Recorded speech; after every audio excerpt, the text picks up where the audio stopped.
Hi, my name is Father Ryan O'Neill, and I am the parochial vicar at Our Lady of the Snows in Granby, Colorado for the Archdiocese of Denver.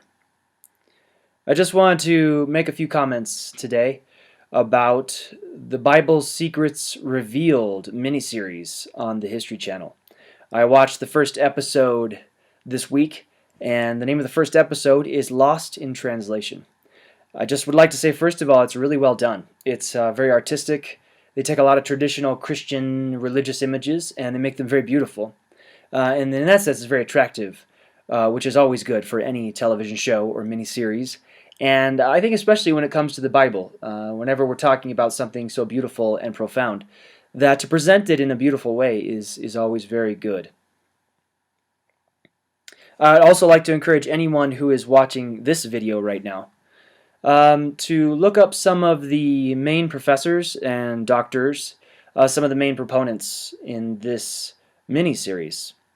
Check out the bio for Dr. Robert Cargill at the University of Iowa, Dr. Reza Aslan at the University of California in Riverside, Dr. Bart Ehrman at the University of North Carolina, Chapel Hill, Dr. Elaine Pagels at the Princeton University, and Dr. Mark Goodacre at Duke University. All of these men and women are really good biblical scholars. I mean, well known. They have a lot of influence. They have a lot of respect in the intellectual world of the United States of America. So the producers and the creators of this miniseries, they really knew what they were doing. They brought in the big hitters. They brought in the big guns. They're serious. They're serious about interpreting the Bible, and I respect that. I really appreciate that. To begin with, the initial tone of this episode is very critical of any kind of translation. Very critical of any kind of translation of the Bible. That translations are not good because they lead to redactions and mutations, which can be interpreted wrongly and lead people into error. I agree.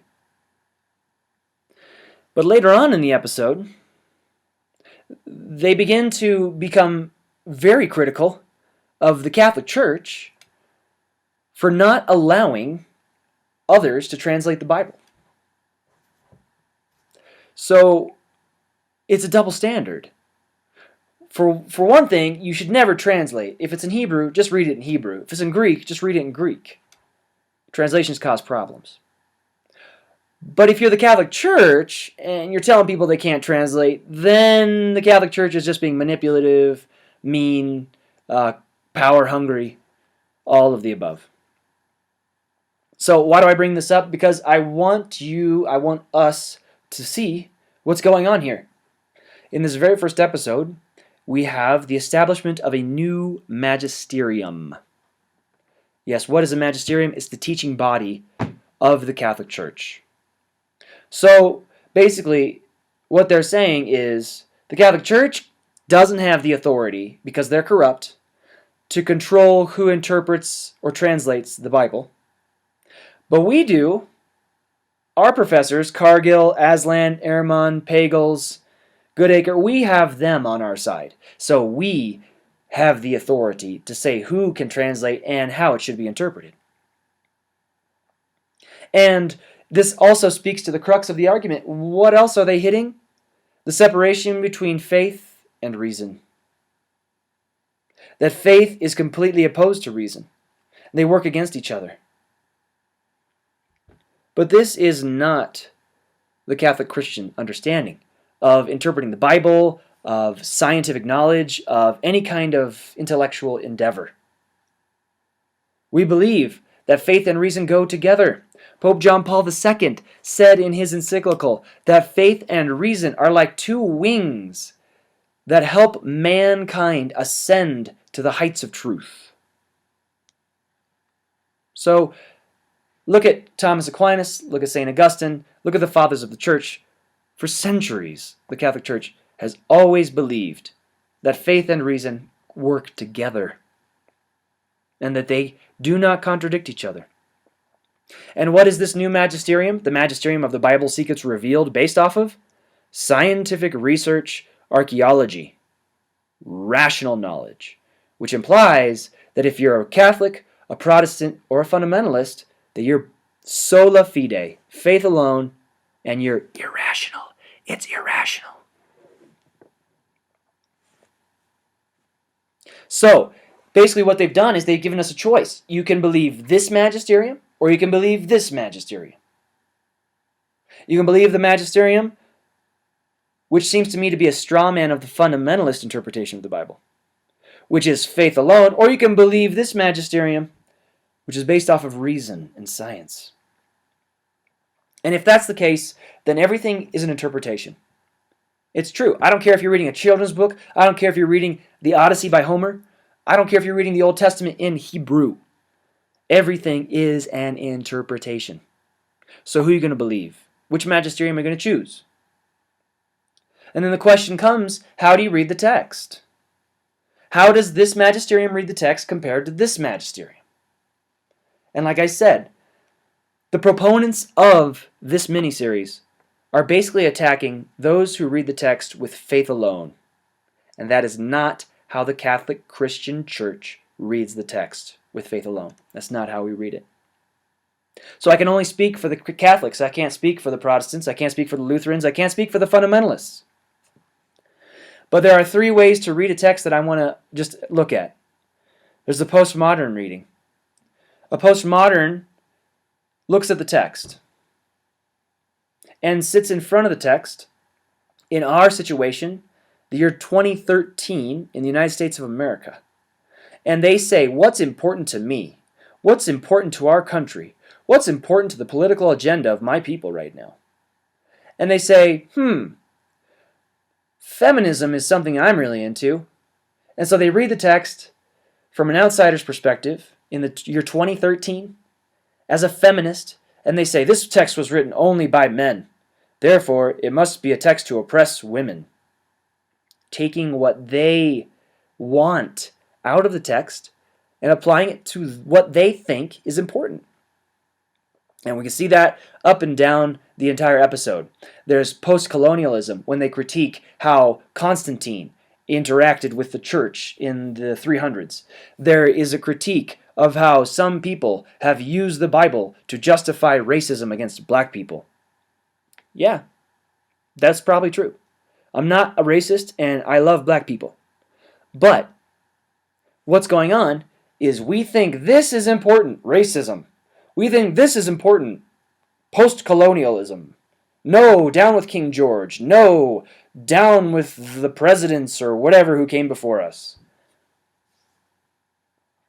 So that's the postmodern reading. That is definitely in this miniseries. Then there's the diachronic reading. Here's the text. You read the text and you go through the text to get behind it to find out the sources of that text. So you get behind it, dia, through, chronic, time, through time. So what are they doing? They dismiss all miracles. Because miracles are not scientific, they cannot be measured.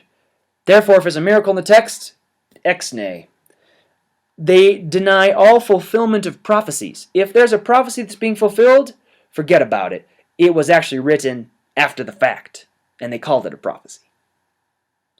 They're also demythologizing anything that even smacks of supernatural. Cannot be real. So we got to get behind it, find out what the motivation is for it. And then they deconstruct the text. They say this little line here is from the priests. This little line here is from those who wrote Deuteronomy. This little line here is from those who believed in Elohim. This little line here is from those who believed in Yahweh. Okay, so now once we deconstruct it, we can find out what their motivation for manipulating it is. You see the problem with that, I hope. The problem with that is, how do you deny the person living in the year 2013 and his understanding of that text? And how do you keep him from taking what he thinks is important, how he understands politics, how he understands religion, how he understands sociology, how he understands the supernatural? How do you prevent him or her from going through the text and simply imposing that same understanding upon those who wrote the text in the first place? It's diachronic, and I think that's a majority of what's happening in this Bible series, that type of interpretation. is the majority of what's happening. And then finally, there's the synchronic interpretation. The synchronic interpretation takes the text and it reads the context of the text. What was happening at this time politically? What was happening this time religiously? What was the cultural context of this reading? And what was the author's intention based off of his original audience? And it seems to me that that is what most Catholic Christian scholars are doing, because it requires faith and reason, history and religion. I mean, this is what Dr. Scott Hahn is doing. This is what Dr. Tim Gray is doing. This is what Bishop N.T. Wright in the Anglican Church is doing. Why were none of them invited to be on this show? Because they don't fit the requirements of the magisterium that they've established. So, yes, the Bible needs to be interpreted, but how are we interpreting it? This seems to be attacking mostly fundamentalist Christians, those who think with faith alone. As Catholics, we believe the Bible is inspired and inerrant, but we don't mean that God took over St. Paul's body and wrote the letter without St. Paul's will. We believe that God cooperated, inspired, used the mind, the imagination, the mental capacities of men and women to write what God wanted to be written in order to ensure salvation, faith, and morals. That's what we believe by inspiration. And by inerrant, we mean if there is an apparent contradiction, that is a call for us to do more historical, sociological, and religious investigation into that scripture passage. And finally, I'd just like to say I think this episode is really only a threat to Christian communities who are based on faith alone and who do not have a common sacramental life. If the Bible is the only thing that unites you, then any attack on that, any deviant interpretation of that, will obviously be a threat to your community. But for the Catholic Christian Church, that's just not a problem. Because we don't believe in faith alone, and we do have a common sacramental life, something that unites us outside of the Bible. So I encourage you all to watch this series. Do not be afraid. Keep a notebook by your side, write down the questions as they come, and find a priest, find a friend who knows the answers. If you're interested in doing some more reading on the Catholic Magisterium about the Bible, I recommend Providentissimus Deus by Pope Leo XIII, written in 1893. Spiritus Paraclitus, written by Pope Benedict XVI in 1920. Divino Afflante Spiritu by Pope Pius XII, written in 1943. And finally, the great document Dei Verbum by the Second Vatican Council, written in 1965. Hope this has been helpful. I am looking forward to watching the rest of this series. God bless you.